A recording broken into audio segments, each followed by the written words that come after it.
Well, folks, I've been gathering information for the last couple of weeks, and I'm afraid the rumors are true. They're coming for your tournaments.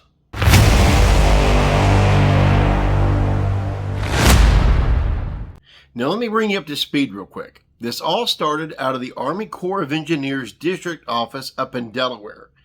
They started limiting not only the amount of tournaments that can be held on Pennsylvania's largest in-border lake, Raystown, but they're also effectively removing them from the summer months altogether. Now, how anglers first found out about this is when they started to apply for their permits for tournaments on Raystown Lake. They were notified that the Army Corp of Engineers notified the Pennsylvania Fish and Boat Commission that they would now be limiting all tournaments on Raystown Lake between Memorial Day and Labor Day weekend. Here's how stringent the new rules are. If you want to have a tournament when it's free of ice between Memorial Day and Labor Day weekends, well, forget about fishing the weekends. Because on the weekends, they're asking anglers to limit their hours outside of the normal peak hours of 9 a.m. to 4 p.m., which either pushes them to night-only tournaments or off the water altogether every weekend between Memorial Day and Labor Day. As always, this story has been reported by a few outlets, but you know me. I have my own inside source, as always, and I've got to the bottom of it. While the other guys, well, they're getting their information wrong. I think it's 8 a.m. and 4 p.m. No, Randy, between 9 and 4. You can still have tournaments anytime you want to during the week, Monday through Friday. Wait, what? What tournament trails does he know of that actually have their tournaments during the work week? I mean, there's working man's tournaments of 3 or 4 hours, but that's the 1%.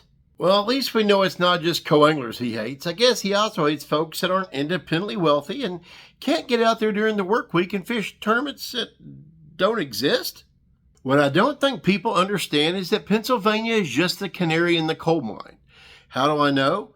The Corps of Engineers just completed their latest 25-year master plan. That's where they get together, revise rules and policies, and get logistics going for all of their Corps of Engineers properties for the next 25 years. This was kind of slid in under safety concerns. It's already occurring at another lake in Pennsylvania, and my sources tell me it's also moved on to West Virginia. I don't see it as a slippery slope. I don't see it as anything that we have to be concerned about with. Not a slippery slope? Okay, let's go to the definition.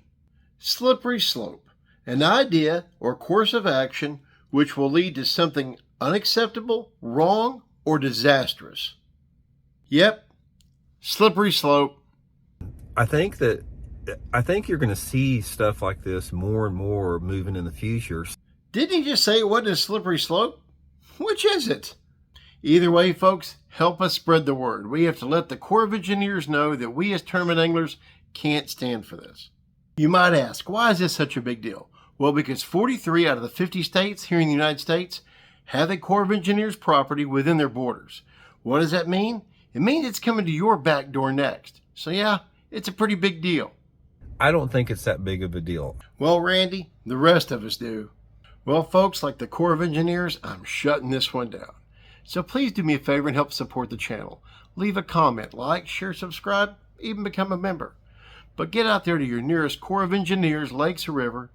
Let them know. Don't cod block you. Tell them to back that bass up. More importantly, get out there, keep it wet. Between 8 to 4, between Memorial Day and Labor Day.